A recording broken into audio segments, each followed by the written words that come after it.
Guarantee ಯೋಜನೆಯಲ್ಲಿ ಅಕ್ರಮ ತಡೆಗೆ ಈಗ ಸ್ಮಾರ್ಟ್ ಕಾರ್ಡ್ ತರೋಕೆ ಸರ್ಕಾರ ಮುಂದಾಗ್ತಾ ಇದೆ. ಸ್ಮಾರ್ಟ್ ಕಾರ್ಡ್ ಅನ್ನು ತರ್ತಾರಂತೆ. ಆಡಳಿತ ಯಂತ್ರಕ್ಕೆ ಚುರುಕನ್ನು ಮುಟ್ಟಿಸಲು ಮುಂದಾದ ಸಿಎಂ ಡಿ.ಕೆ. ಶಿವಕುಮಾರ್ ಇವತ್ತು ರಾಜ್ಯದ ಎಲ್ಲ ಜಿಲ್ಲೆಯ ಡಿಸಿಗಳು, ಸಿಇಒಗಳು ಹಾಗೂ ಎಸ್ಪಿಗಳ ಜೊತೆಗೆ 7 ಗಂಟೆ ಸಭೆಯನ್ನು ಮಾಡಿದರು. ಸಭೆ ಬಳಿಕ ಸುದ್ದಿಗೋಷ್ಠಿಯನ್ನು ಮಾಡಿದರು. ಮಾನ್ಯ ಮುಖ್ಯಮಂತ್ರಿಗಳು 100 ಕೋಟಿ ಹಣ ತೀರಿಕೊಂಡವರ ಹೆಸರಿನಲ್ಲಿ ತೆಗೆದುಕೊಂಡಿದ್ದಾರೆ. ಅದರ ಬಗ್ಗೆ ತನಿಖೆ ನಡೆಸ್ತಾ ಇದ್ದೀವಿ. ಗ್ಯಾರಂಟಿ ಯೋಜನೆಗೆ ಸ್ಮಾರ್ಟ್ ಕಾರ್ಡ್ ಮಾಡ್ತೀವಿ ಅಂತಾನೂ ಹೇಳಿದ್ದಾರೆ. ಅಲ್ಲದೆ ಮನೆ ಯಜಮಾನಿ ಪರಿಶೀಲನೆಗೆ ಸರ್ಕಾರ ಮುಂದಾಗಿದೆ.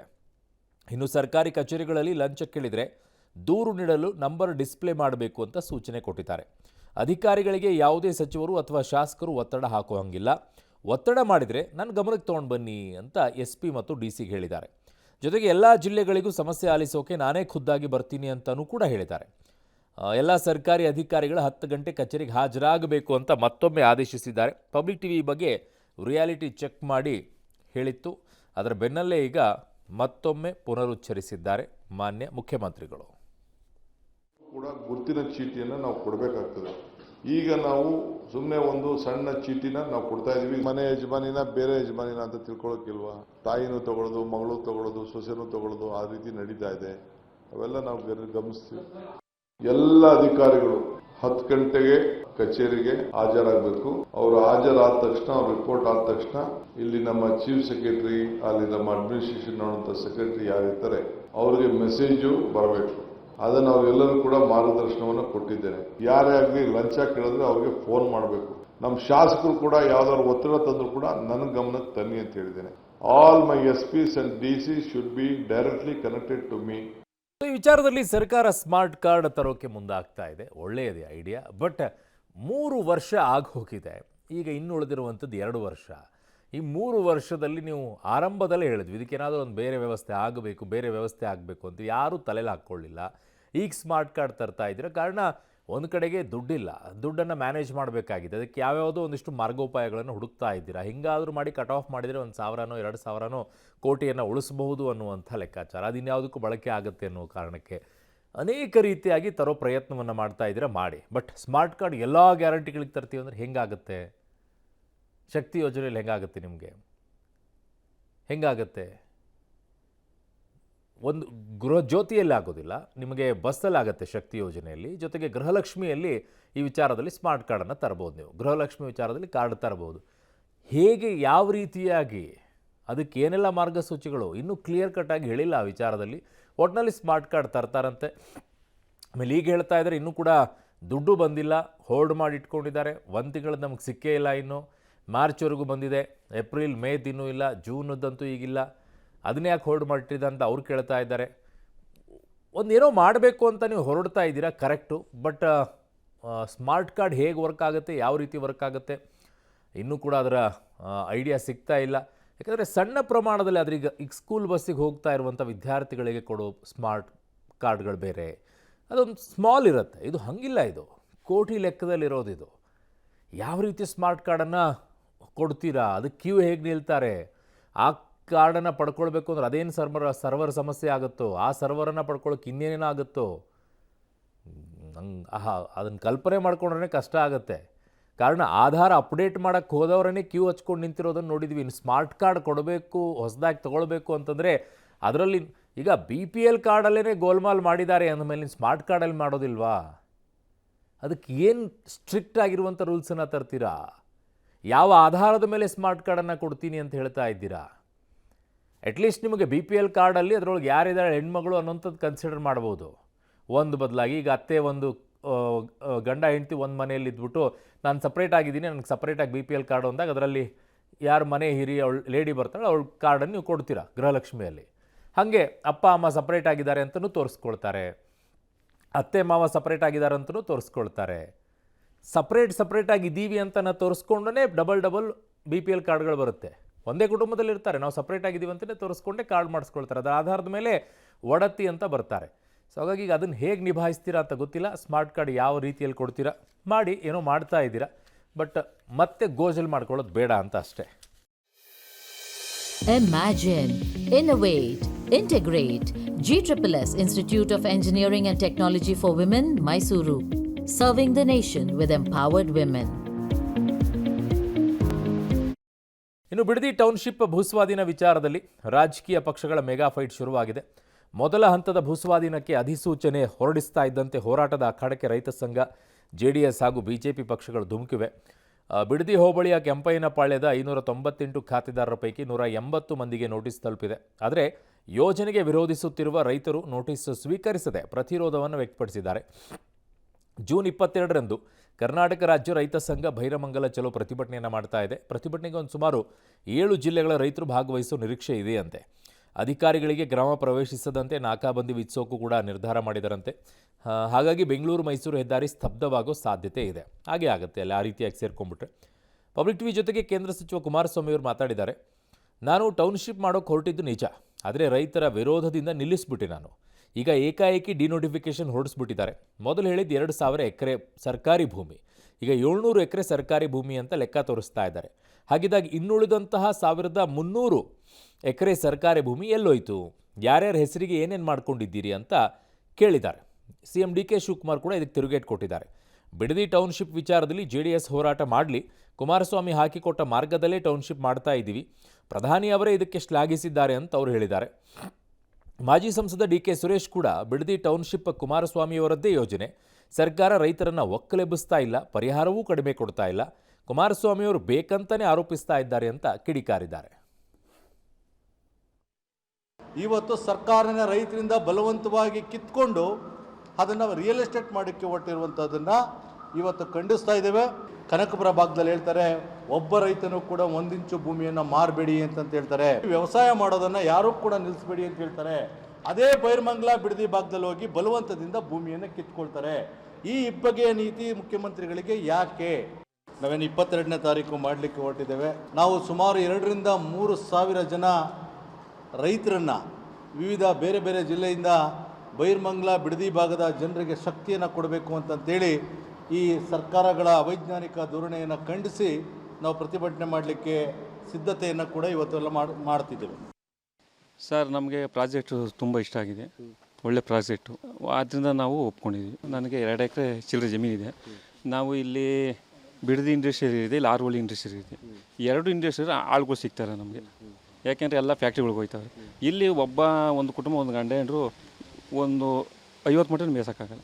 ನಾವು 2 ಎಕರೆ ಮಾಡಿದ್ರೆ 100-120 ಮಟ್ಟ ನಮ್ಮ ಕೈಲಿ ಆಳುಗಳಿದ್ರೆ ವ್ಯವಸಾಯ ಮಾಡೋಕ್ಕಾಗೋದಿಲ್ಲ. ನಾನು ಒಬ್ಬ ಗೀಬೇಕು, ಆದ್ದರಿಂದ ನಮಗೆ ಅಕ್ಯುರೇಷನ್ ಆಗಬೇಕು.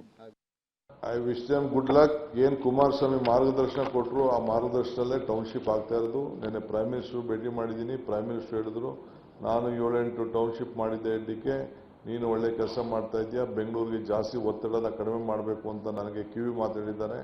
ಅವ್ರದ್ದು ಕೂಡ ನನ್ನ ಗಮನದಲ್ಲಿ ಇಟ್ಕೊಂಡು ನಾವು ಮಾಡ್ತಾ ಇದ್ದೀವಿ. ಯಾರನ್ನೂ ಒಕ್ಕಲೆಬ್ಸ್ತಾನೂ ಇಲ್ಲ ಅಥವಾ ಪರಿಹಾರನೂ ಕಡಿಮೆ ಕೊಡ್ತಾ ಇಲ್ಲ. ಪರಿಹಾರನೂ ಕೂಡ ಕಾನೂನುಬದ್ಧವಾಗಿ ಏನು ಕೊಡಬೇಕೋ ಅದನ್ನು ಸರ್ಕಾರ ತೀರ್ಮಾನ ಮಾಡ್ತದೆ. ಅವರು ಆರೋಪ ಮಾಡಬೇಕು, ಮಾಡ್ತಾ ಇದ್ದಾರೆ. ಅದು ಅವರು ಮಾಡಿರ್ತಕ್ಕಂಥ ಯೋಜನೆ, ಅದನ್ನು ನಾವು ಮುಂದುವರಿಸ್ತಾ ಇದ್ದೀವಿ ಅಷ್ಟೇ. ಅವತ್ತು ಬೆಂಗಳೂರಿನ ಅಭಿವೃದ್ಧಿನ ಸಂಪೂರ್ಣವಾಗಿ ನಿಲ್ಲಿಸಬೇಕು. ಬೆಂಗಳೂರಿನ 30 ಕಿಲೋಮೀಟರ್ ರೇಡಿಯಸ್ ಅಲ್ಲಿ 5 ಟೌನ್ಶಿಪ್ ಮಾಡಬೇಕು ಅಂತ ಹೇಳಿ ಒಂದು DPR ಮಾಡಿಸಿದ್ದು ನಿಜ. ನಾನು ಮೊದಲನೇ ಪ್ರಾಜೆಕ್ಟ್ ಬಿಜಿ ಹತ್ರ ಮಾಡಬೇಕು ಅಂತ ಹೇಳಿ ತೀರ್ಮಾನ ಮಾಡಿದಾಗ ನಮ್ಮ ರೈತರುಗಳು ಆಗಲೂ ನನಗೆ ವಿರೋಧ ಮಾಡಿದ್ರು. ನಾನು ವಿರೋಧ ಮಾಡಿದ್ರು ಅಂತ ಹೇಳಿ ಈ ರೀತಿ ದಬ್ಬಾಳಿಕೆ ಮಾಡಲಿಲ್ಲ. ನಾನು ನೀನು ನೋಟಿಫಿಕೇಶನ್ 3 ಹಳ್ಳಿದ್ ಮಾತ್ರ ಯಾಕೆ ಮಾಡೋದು ಈಗ ಪ್ರಾರಂಭಿಕ ಅಂತ ಹೇಳಿ ಮೊದಲೇ ಹೇಳಿದ್ರು. ಸರ್ಕಾರಿ ಭೂಮಿ 2,000 ಚಿಲ್ಲರೆ ಎಕರೆ ಇದೆ ಅಂತ ಹೇಳಿ ಈಗ ತೋರಿಸ್ತಾವ್ರ ಲೆಕ್ಕ 700 ಎಕರೆ ಅಂತ ತೋರಿಸ್ತಾ ಇದಾರೆ ಸರ್ಕಾರಿ ಭೂಮಿನ. ಆ ಭೂಮಿ ಎಲ್ಲೋಯ್ತು? ಸರ್ಕಾರಿ ಭೂಮಿ ಇದ್ದಿದ್ರೆ ಈಗ ಅದನ್ನ ಯಾರ್ಯಾರ ಹೆಸರು ಏನೇನು ಮಾಡ್ಕೊಂಡಿದ್ದೀರಿ, ಯಾವ ತರ? ಸೊ ಈ ವಿಚಾರದಲ್ಲಿ ಈಗ ಇರುವಂಥ ಪ್ರಶ್ನೆ ಏನು? ಒಂದು ಹಚ್ಚ ಹಸಿರಿನಿಂದ ಕೂಡಿರುವಂಥ ಜಾಗವನ್ನು ಎಲ್ಲವನ್ನ ನೀವು ಬಳಸಿ ಟೌನ್ಶಿಪ್ ಮಾಡೋಕ್ಕೆ ಹೊರಟಿದ್ದೀರಾ, ಯಾಕೆ ಅನ್ನುವಂಥ ಪ್ರಶ್ನೆ. ಇದಕ್ಕೆ ಉತ್ತರವನ್ನು ಕೊಡಬೇಕು. ಪೂರ್ತಿಯಾಗಿ ಸಂಪೂರ್ಣವಾಗಿ ಗ್ರೀನ್ ಇರುವಂಥ ಬೆಲ್ಟ್ ಅದು. ಎರಡನೆಯದ್ದು, ಅಲ್ಲಿರುವಂಥ ರೈತರು ಹೇಳ್ತಾ ಇದ್ದಾರೆ, ಕೆಲಸಕ್ಕೆ ಯಾರು ಆಳು ಬರ್ತಾ ಇಲ್ಲ, ಹಾಗಾಗಿ ನಮಗೆ ಜಮೀನು ನೋಡ್ಕೊಳ್ಳೋಕ್ಕೆ ಆಗ್ತಾ ಇಲ್ಲ, ಹಾಗಾಗಿ ಅಕ್ವೈರ್ ಮಾಡ್ಕೊಳ್ಳೋದೇ ಬೆಟ್ರು, ಹಾಗಾಗಿನೇ ಕೊಡ್ತಾ ಇದ್ದೀವಿ ಅಂತ ಹೇಳ್ತಾ ಇದ್ದಾರೆ. ನಿಜಕ್ಕೂ ಆ ಪರಿಸ್ಥಿತಿ ಅಲ್ಲಿ ಇದೆಯಾ? ಮೂರನೆಯದ್ದು, ಪ್ರತಿಷ್ಠೆಗೋಸ್ಕರ ಅವರು ಮಾಡಿದ್ದಾರೆ, ನಾನೇ ಮಾಡಬೇಕಿದೆ ನಾನು ಅಂತ ಹಠಕ್ಕೆ ಬಿದ್ದು ಮಾಡ್ತಾ ಇದ್ದೀರಾ? ಮಾಡೋದಾದರೆ ಪರಿಸ್ಥಿತಿ ಏನು? ಬಿಡದಿ ಬಿಟ್ಟರೆ ಬೇರೆ ಜಾಗಗಳಿಲ್ವಾ? ಕೆಲವು ಜಾಗಗಳಿದ್ದಾವೆ, ಗ್ರೀನ್ರಿ ಇಲ್ಲದೆ ಇರುವಂಥದ್ದು, ಬೆಳೆ ಬೆಳೀದೇ ಇರುವಂಥದ್ದು, ಖಾಲಿ ಪ್ರದೇಶಗಳು, ಸರ್ಕಾರಿ ಜಾಗಗಳಿರುವಂಥದ್ದು. ಅವುಗಳನ್ನು ಹುಡ್ಕೊಳ್ಳೋಕ್ಕಾಗೋದಿಲ್ವಾ? ಅಲ್ಲೇ ಆ ಭಾಗದಲ್ಲೇ ಹೋಗಬೇಕಾ? ಈ ವಿಚಾರದಲ್ಲಿ ಹಲವು ಪ್ರಶ್ನೆಗಳಿದ್ದಾವೆ. ಆ ಪ್ರಶ್ನೆಗಳಿಗೆ ಉತ್ತರವನ್ನು ತಗೊಳ್ಳೋದಾಗಬೇಕಾಗಿದೆ. ನೋಡೋಣ ಏನಾಗುತ್ತೆ ಈ ವಿಚಾರದಲ್ಲಿ ಅಂತ. ಇನ್ನು ಸಿಎಂ ಡಿ ಕೆ ಶಿವಕುಮಾರ್ ನೇತೃತ್ವದ ಕ್ಯಾಬಿನೆಟ್ನಲ್ಲಿ ಖ್ಯಾತೆ ತೀವ್ರಗೊಂಡಿದೆ. ಬೆಂಗಳೂರು ಅಭಿವೃದ್ಧಿ ಖಾತೆ ಗೊಂದಲ ಬಗ್ಗೆ ಹೈಕಮಾಂಡ್ನಿಂದ ಸ್ಪಷ್ಟತೆ ಸಿಗುವವರೆಗೆ ಅಧಿಕಾರ ಸ್ವೀಕಾರ ಮಾಡಲ್ಲ ಅಂತ ಸಚಿವ ಕೃಷ್ಣ ಬೈರೇಗೌಡ ಪಟ್ಟು ಹಿಡಿದಿದ್ದಾರೆ.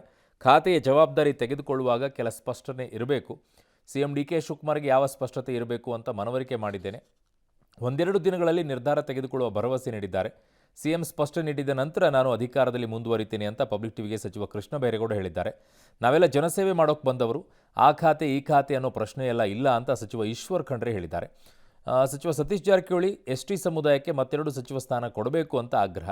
ವಿವಿಗಳಲ್ಲಿ ಎಸ್ಟಿ ಸಮುದಾಯದ ವಿಸಿ ನೇಮಕ ಆಗಬೇಕು ಅಂತ ಒತ್ತಾಯ. ಈ ಮಧ್ಯೆ ಮಾಜಿ ಸಚಿವ ರಾಜಣ್ಣ ಮಗನನ್ನು ಡಿಕೆ ಕ್ಯಾಬಿನೆಟ್ನಲ್ಲಿ ಮಂತ್ರಿ ಮಾಡೋಕೆ ಇನ್ನಿಲ್ಲದ ಕಸರತ್ತು ಮಾಡ್ತಾ ಇದ್ದಾರೆ. ಸಿಎಂ ಡಿ ಕೆ ಶಿವಕುಮಾರ್ ಜೊತೆಗೆ ತೆರೆಮರೆಯಲ್ಲೇ ರಾಜಣ್ಣರ ರಾಜಿ ಸಂಧಾನ ಮಾಡಿಕೊಂಡಿದ್ದಾರೆ ಅಂತ ಹೇಳಲಾಗ್ತಾ ಇದೆ. 3-4 ದಿನಗಳಿಂದ ರಾಜಣ್ಣ ದೆಹಲಿಯಲ್ಲಿ ಡಿ ಕೆ ಶಿವಕುಮಾರ್ ಎಡಬಲದಲ್ಲೇ ಸುಳಿದಾಡ್ತಾ ಇದ್ದಾರಂತೆ. ಮಂತ್ರಿಗಿರಿ ಗಿಟ್ಟಿಸಿಕೊಳ್ಳೋ ಸಾಧ್ಯತೆ ಇದೆ ಅಂತಲೂ ಕೂಡ ಹೇಳ್ತಾ ಇದ್ದಾರೆ. ಇತ್ತ ತನ್ವೀರ್ ಸೇಠ್, MLC ಸಲೀಂ ಅಹಮದ್ ಸಚಿವ ಸ್ಥಾನದ ಆಕಾಂಕ್ಷೆಯನ್ನು ವ್ಯಕ್ತಪಡಿಸಿದ್ದಾರೆ. ಆ ಖಾತೆಗೆ ಸಂಬಂಧಪಟ್ಟಂಥ ಜವಾಬ್ದಾರಿಗಳ ಬಗ್ಗೆ ಸ್ಪಷ್ಟತೆ ಅವಶ್ಯಕತೆ ಇದೆ.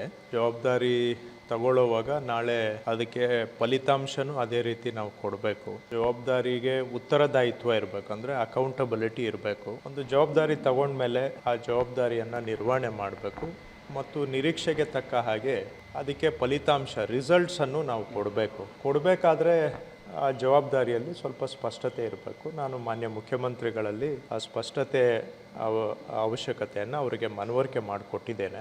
ಆದಷ್ಟು ಶೀಘ್ರವಾಗಿ ಅದರ ಬಗ್ಗೆ ಸ್ಪಷ್ಟತೆಯ ಬಗ್ಗೆ ಒಂದು ತೀರ್ಮಾನ ತಗೊಳ್ತೇನೆ ಅಂತ ಹೇಳಿದ್ದಾರೆ. ಸೊ ಹಾಗಾಗಿ ಮುಖ್ಯಮಂತ್ರಿಗಳ ಒಂದು ಕೆಲವು ಕಠಿಣ ಜವಾಬ್ದಾರಿಗಳಲ್ಲಿ ಇದು ಕೂಡ ಒಂದು. ಮಾಡೋದಕ್ಕೆ ತುಂಬ ಕೆಲಸ ಇದೆ ಹಾಗೂ ಮಾಡಬೇಕಾದ್ರೆ ಅದನ್ನು ಮುಖ್ಯಮಂತ್ರಿಗಳು ಅದನ್ನು ವಿಚಾರ ಮಾಡಿ ಅದ್ರ ಬಗ್ಗೆ ನಾನು ತೀರ್ಮಾನ ತಗೊಳ್ತೇನೆ ಅಂತ ಹೇಳಿದ್ದಾರೆ. ನಾವೆಲ್ಲ ಇಲ್ಲಿ ಸೇವೆ ಮಾಡಲಿಕ್ಕೆ ಬಂದಿದ್ದೇವೆ. ಆ ಖಾತೆ ಈ ಖಾತೆ, ಆ ಹುದ್ದೆ ಈ ಹುದ್ದೆ ಅನ್ನುವಂಥ ಪ್ರಶ್ನೆ ಇಲ್ಲ ಅಂತ ಈಗಾಗಲೇ ನಾನು ಹೇಳಿದ್ದೇನೆ.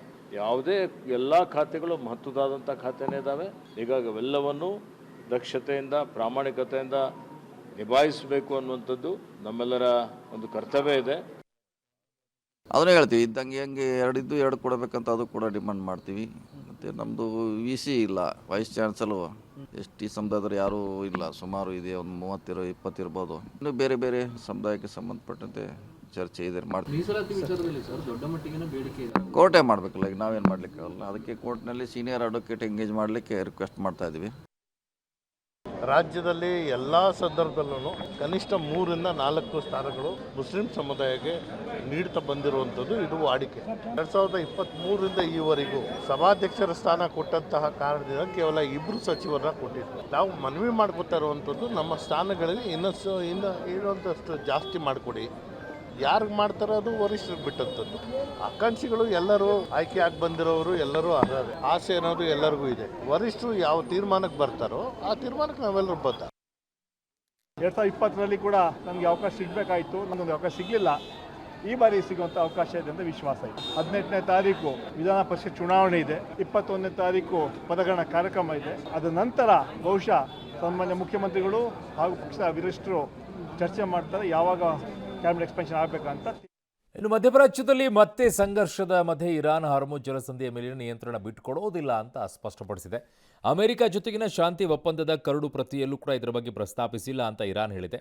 ದಾಳಿಗಿಂತ ಮೊದಲು ಇದ್ದ ಪರಿಸ್ಥಿತಿಯ ಪುನರ್ಸ್ಥಾಪನೆ ಅಥವಾ ಜಲಸಂಧಿಯ ನಿರ್ವಹಣೆಯನ್ನು ಬಿಟ್ಟುಕೊಡುವ ಅಂಶಗಳನ್ನು ಕರಡು ಪ್ರತಿಯಲ್ಲಿ ಇರಾನ್ ಸೇರಿಸಿಲ್ಲ ಅಂತ ತಿಳಿದು ಬಂದಿದೆ. ಇತ ಭಾರತೀಯ ನಾವಿಕರಿದ್ದ ಹಡಗುಗಳ ಮೇಲೆ ಇರಾನ್ ದಾಳಿ ನಡೆಸಿದೆ ಅಂತ ಡೊನಾಲ್ಡ್ ಟ್ರಂಪ್ ಆರೋಪವನ್ನು ಇರಾನ್ ತಳ್ಳಿ ಹಾಕಿದೆ. ಟ್ರಂಪ್ ಆರೋಪ ಸಂಪೂರ್ಣ ಆಧಾರರಹಿತ. ಭಾರತದಲ್ಲಿರುವ ಇರಾನ್ ರಾಯಭಾರಿ ಕಚೇರಿ ಈ ಬಗ್ಗೆ ಸ್ಪಷ್ಟನೆಯನ್ನು ಕೊಟ್ಟಿದೆ. ಇತ ಪಾಕ್ ಪ್ರಧಾನಿ ಶಹಬಾಜ್ ಶರೀಫ್, ನಾವು ಹಿಂದೆಂದಿಗಿಂತಲೂ ಕೂಡ ಹೆಚ್ಚು ಶಾಂತಿ ಒಪ್ಪಂದಕ್ಕೆ ಹತ್ತಿರವಾಗಿದ್ದೇವೆ. 24 ಗಂಟೆಯಲ್ಲಿ ಅಮೆರಿಕ ಇರಾನ್ ಶಾಂತಿ ಒಪ್ಪಂದಕ್ಕೆ ಸಹಿ ಮಾಡಲಿವೆ ಅಂತ ಟ್ವೀಟನ್ನು ಮಾಡಿದ್ದಾರೆ. ಆದರೆ ಇರಾನ್ ಇದನ್ನು ಅಲ್ಲಗೆಳೆದಿದ್ದು ನಾಳೆ ಯಾವುದೇ ಒಪ್ಪಂದಕ್ಕೆ ಸಹಿ ಮಾಡ್ತಾ ಇಲ್ಲ ಅಂದಿದೆ. ಇನ್ನೊಂದು ಕಡೆಗೆ G7 ಶೃಂಗಸಭೆಯಲ್ಲಿ ಪ್ರಧಾನಿ ಮೋದಿ ಮತ್ತು ಟ್ರಂಪ್ ಅವರು ಭೇಟಿಯನ್ನು ಆಗಲಿದ್ದಾರೆ ಅನ್ನುವಂಥ ಮಾಹಿತಿ ಈಗ ಬರ್ತಾ ಇದೆ. ಅಧಿಕೃತವಾಗಿಯೂ ಕೂಡ ಹೇಳಿದ್ದಾರೆ.